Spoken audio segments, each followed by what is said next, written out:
오늘은 예수님이 분부하시는 것에 대해서 잠깐 말씀을 나누겠습니다. 네, 예수님의 제자 삼기 지난주인가요? 지난주에 우리가 말씀을 보았습니다. 예수님이 오셔서 3년 6개월 동안 뭐 하셨을까요? 3년 6개월 동안 그분이 하셨던 일이 무엇입니까? 네, 제자 삼는 일.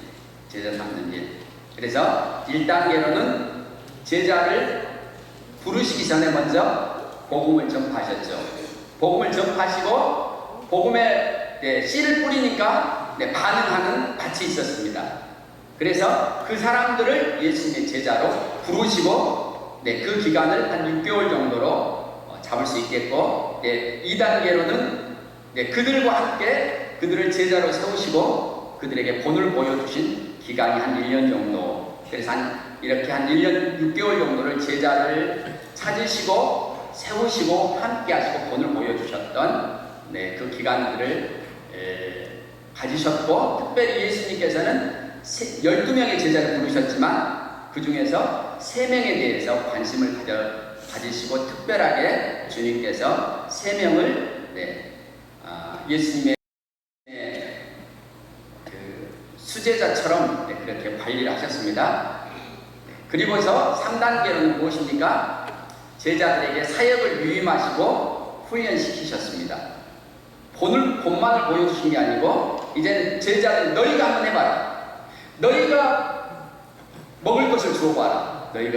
그리고 너희가 내가 했던 것들을 직접 전도하고 병자를 치유하고 복음을 전해봐라. 이렇게 위임하셨습니다. 그리고 마지막 4단계는 예수님께서 집중적으로 예루살렘에 그분의 모든 화력을 예루살렘과 유대에 화력을 쏟으셨다고도 볼 수 있습니다. 낮에는 성전에서, 밤에는 감람산에서. 왜 이처럼 예루살렘에 집중하셨을까요? 구약에 보면 예루살렘에서부터 모든 복이 흘러나오기 때문에 이렇게 예수님은 제자 삼기에 집중하셨습니다.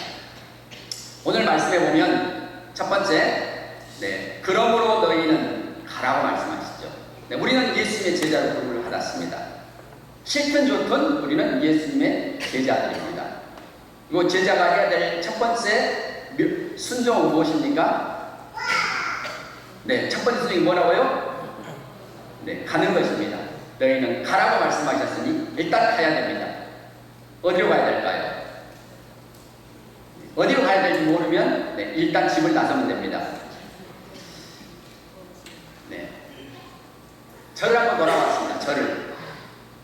나는 어디로 갔을까? 예수님은 오라가 아니라 가라고 말씀하셨기 때문에 나는 어디로 갔을까? 라고 했을 때 저는 순천에서 순천 지역도 돌아다녔으니까 순천에, 그리고 또 광주도 갔고 창원도 갔고 서울도 갔고 남양주도 갔고 동광양도 갔고 여수도 갔고 텍사스도 갔습니다. 여행 다닌 게 아니고 주님의 명령에 따라서 복음을 전하러 다닌 겁니다. 그래서 온 세상은 나의 밭이다. 온 세상은 나의 밭. 주님께서는 예루살렘부터 시작해서 땅 끝까지 가라고 말씀하셨죠. 그리고 뭐라고 말씀하십니까? 모든 민족을 제자로 삼으라고 말씀하십니다. 가는 목적은 제자로 삼기 위한 것이죠. 우리가 누군가 사람을 만납니다. 매일 사람을 만날 수도 있습니다. 만나는 목적이 무엇입니까? 제자를 삼기 위함입니다.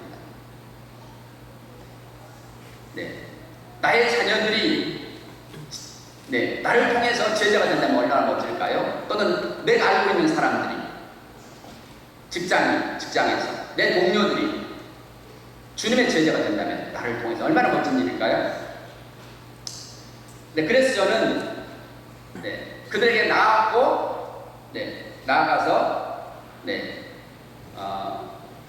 그렇게 다 교회 보통 1년 이상을 직접 만나기도 하고 창원이나 강주나 여수는 가까우니까 제가 1년 이상 다녔습니다.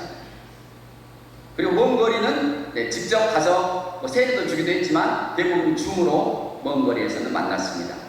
1년 이상, 2년, 3년 여기 순천 순독교회라고 하는 20명은 네, 저와 함께 좀 더 오랜 시간 함께 했던 사람들입니다. 다 교회로 아주 그것도 네, 교회 안에서 정말 일꾼들로 그렇게 교회 안에 정착이 되었습니다. 그분들 딱 한 사람, 네, 한 부분만 아직 교회로 정착하지 못했습니다. 저기 동광양은 네, 아직 거기 부분은 아직 정착하지 못했지만 다른 요수는 그분은 이제 믿는 분이셨고 저를 알게 되었고 이제 그래서 그분과 또 제자 삼는 일들을 했는데 다른 분들은 네, 하나님께서 이제 저희를 통해서 예수 믿게 하시고 그렇게 제자가 되도록 하시고 교회에 적구져졌고 그분들이 얼마나 지금 교회를 잘 섬기고 있는지 모릅니다. 네, 이전에 제가 그대들 교회에서 수동교로 왔잖아요. 저를 제외하면 한 20명이더라고요. 오늘 보니까 우리 그 정세 지사님, 우리 아드님, 예, 그 주간보호센터 하잖아요. 예. 네, 우리 정성현 이 형제가 예, 출석하면서 네, 하나님께서 정말로 멋진 일꾼이거든요. 네, 아직은 좀 낯서서 그렇지만 때가 되면 정말 네, 우리 순동교회 안에서 큰 기둥들이 될 거라고 저는 믿습니다. 이처럼 모든 분들이 교회에 다 정착했습니다. 그리고 앞으로 제가 만날 사람들이 있습니다. 제가 가야 될 누군지는 모르지만 그러나 네, 저기 이제 우리 주일학교를 생각하면서 주일학교에 3명, 네, 예수님도 3명이잖아요. 우리 주일학교에서 지금 전도단 애들 3명을 내가 품고 있습니다. 제가 품고 있습니다. 또 저희 아이들을 품고 있습니다. 저희 큰애는 텍사스에 있는 아이는 뭐 1년 이상 걔하고 그렇게 만나고 일주일마다 했었고 네, 교회 안에서 잘 정착하고 교회에서 훌륭한 일꾼입니다. 그러나 나머지 우리 세 자녀들은 네, 아직 제가 기도하고 또 함께 만남을 갖고 주님이 하셨던 것처럼 제자 삼기를 하려는 그런 마음을 가지고 기도하고 있습니다.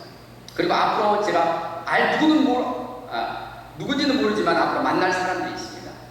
그리고 그들을 또한 제자로 삼을 것입니다. 주님께서는 우리에게 이처럼 모든 민족으로 제자를 삼도록 말씀하셨습니다. 같이 한번 읽겠습니다. 내가 너희에게 분부한 모든 것을 순종하도록 가르치라. 네, 주님이 우리에게 분부하신 것이 있습니다. 이게 뭘까요? 주님이 분부하신 것. 네, 그냥 쉽게 답하자면 그냥 성경책이 주님이 분부하신 것입니다. 그렇죠? 네, 그런데 이건 너무 광범위한 것이고 그래 조금 더 좁힌다면 뭐겠습니까? 네, 새 계명이고 또 대위임령입니다. 오늘 우리가 마태복음 28장을 읽으신 이 대위임령, 주님께서 우리에게 분부하신 것은 새 계명과 대위임령이다. 새 계명과. 네, 그리고 이 새 계명은 어디서 나왔을까요? 새 계명은 새 언약에서 나왔습니다. 네, 이것이 중요한 이유가 있습니다. 우리가 언약에 대해서 이해를 해야만 합니다. 언약은 뭘까요? 네, 언약은 약속이지, 약속. 하나님께서 하시는 약속입니다. 근데 언약을 맺을 때 서로 간의 당사자가 정말로 중요합니다. 하나님은 노아와 언약을 맺으셨습니다. 무지개의 언약을 맺으신 노아와 아브라함과 언약을 맺으셨습니다. 다윗과 언약을 맺으셨습니다. 네, 그런데 언약을 맺으실 때 보면 하나님께서 일방적으로 말씀하십니다. 내가 너와 언약을 맺을 것이다. 그리고 무지개를 부어서 내가 너와 언약을 맺은 것을 내가 늘 기억하겠다. 노아에게 기억하라고 말씀하지 않으시고 하나님 자신이 무지개를 보면서 내가 너와 세운 언약을 기억하겠다라고 말씀하십니다. 아브라함과 언약을 세우실 때도 하나님은 암소와 또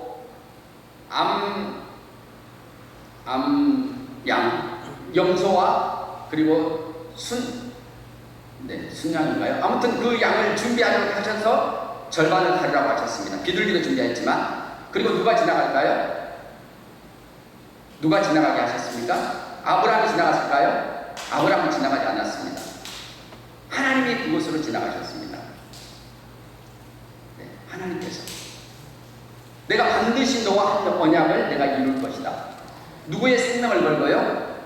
하나님 자신의 생명을 걸고 그렇게 언약을 이루겠다고 했습니다. 그래서 성경에 보면 당사자가 중요합니다. 노아가 하나님과 언약을 맺었고 노아는 하나님께 순종하고 살았습니다.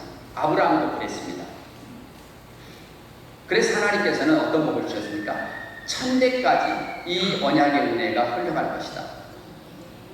천대까지. 중요한 것은 무엇입니까? 하나님 누구하고요? 아브라함에게, 노아에게. 노아의 후손도 중요하지만 가장 중요한 것은 노아입니다. 가장 중요한 사람은 아브라함입니다.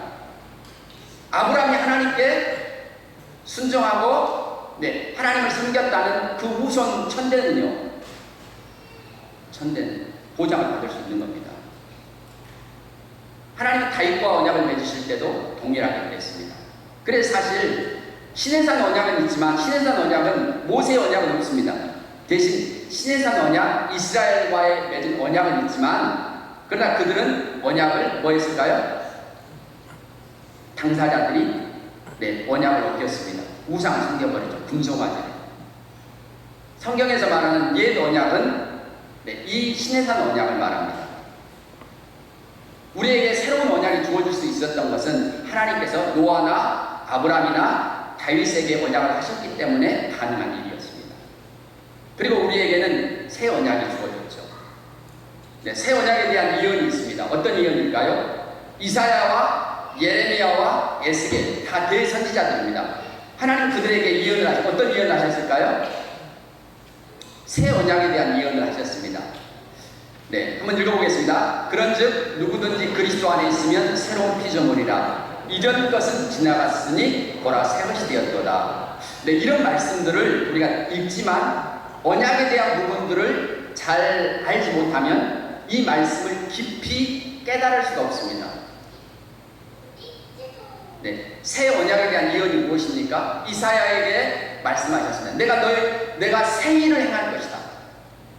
이사야에게 40장부터 66장까지 새 일을 행할 것이다. 예레미야에게도 너희 조상들과 같이 세운 너희 조상들과 맺었던 그런 언약 같지는 않을 것이다. 이제 내가 새로운 언약을 맺을 것이다 라고 말씀하십니다. 에스겔에게도 하나님은 더 이사야보다 예레미야보다 더 구체적으로 새 언약에 대해서 말씀하신 겁니다. 무엇을 말씀하셨을까요? 새 언약은 5가지의 특징이 있습니다. 먼저는 새 영을 주겠다. 그리고 뭘 주겠다? 새 마음을 주겠다. 그리고 거기에 내 영을 주겠다는 겁니다. 내 법을 기록하겠다는 겁니다. 어디에요? 그 새 마음에. 새 마음에. 옛 언약 안에서는 돌판에다 기록했는데 이제는 새 마음에 내 법을 기록하겠다. 그리고 너희의 죄와 불법들은 다시는 기억지 않겠다. 이것이 새 언약입니다. 새 언약을 이해하는 것이 얼마나 중요한 일일까요? 이것을 새 언약에 대해 깊이 묵상하고 이해해야지만 이런 말씀들이 깨달아지기 시작하는 겁니다. 다시 한번 읽겠습니다. 그런즉 누구든지 그리스도 안에 있으면 새로운 피조물이라. 이전 것은 지나갔으니 보라 새 것이 되었도다. 아멘. 여러분 새 언약 안에 있으시나요? 그러면 여러분은 지금 주님의 이 말씀이 여러분 안에 이미 이루어진 겁니다. 새로운 피조물이고 새 것입니다.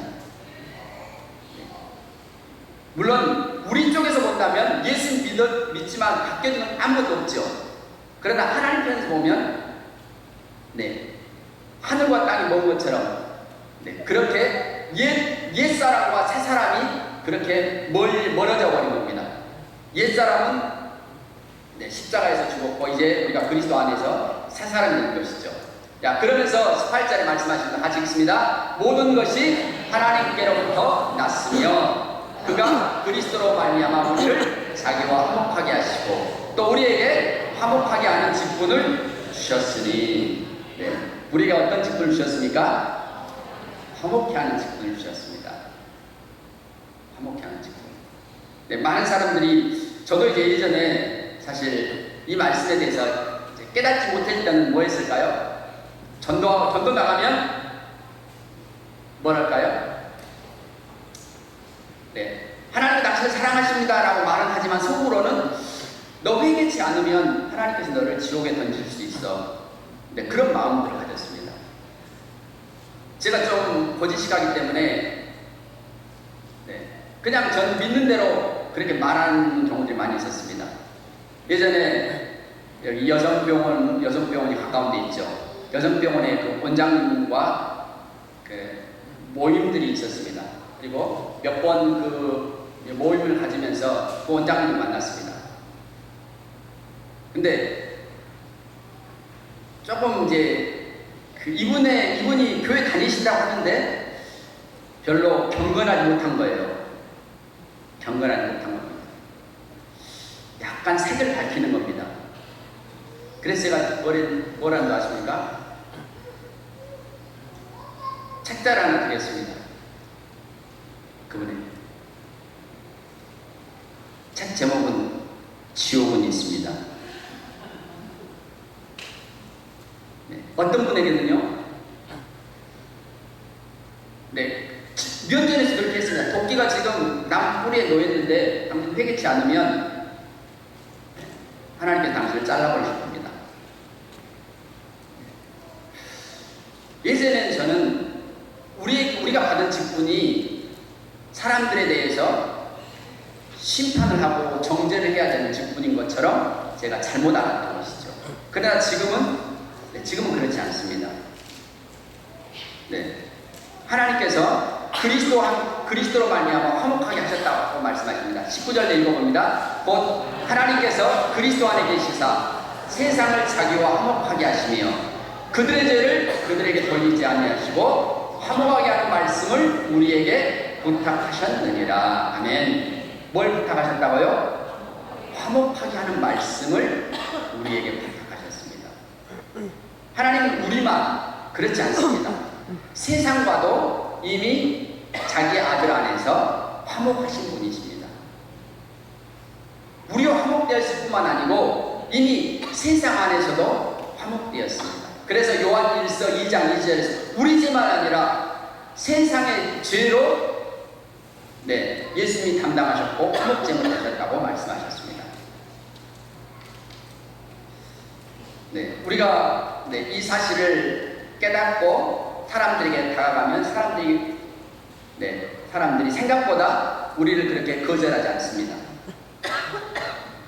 예수 천국 불신 지옥 하면 많은 분들이 거절합니다. 마지막 이 예언만 마치도록 하겠습니다. 어느 겨울 고등학생 졸업식 날 제가 꽃다발 하나 들고 이제 찾아갔습니다. 갔는데 이제 학생들이 교실에서 나오기를 밖에서 기다리고 있는데 좀 쌀쌀했습니다. 제 옆에 누가 있었냐면 바바리 코트를 입은 한 중년 아저씨가 있었습니다.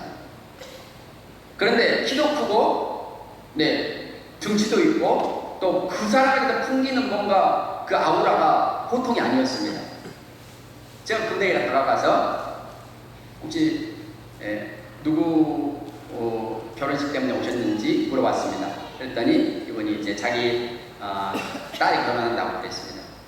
그래서 이런저런 이야기를 나누다가 그분이 이제 물어보는 거죠. 누구 졸업식에 왔느냐고. 그래서 저는 교회에서 우리 교회 학생이 있어서 왔노라고 하면서 이제 자연스럽게 예수님에 대해서 함께 나눌 수 있었습니다. 하나님이 당신을 얼마나 사랑하시는지.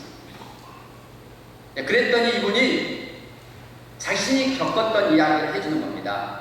길을 가는데 한 사람이 따라오면서 예수 천국 불신지옥을 하더라는 거예요. 그래서 무시하고 가는데 계속 따라오면서 그러는 거라는 겁니다. 하나님의 심판을 외치는 거죠.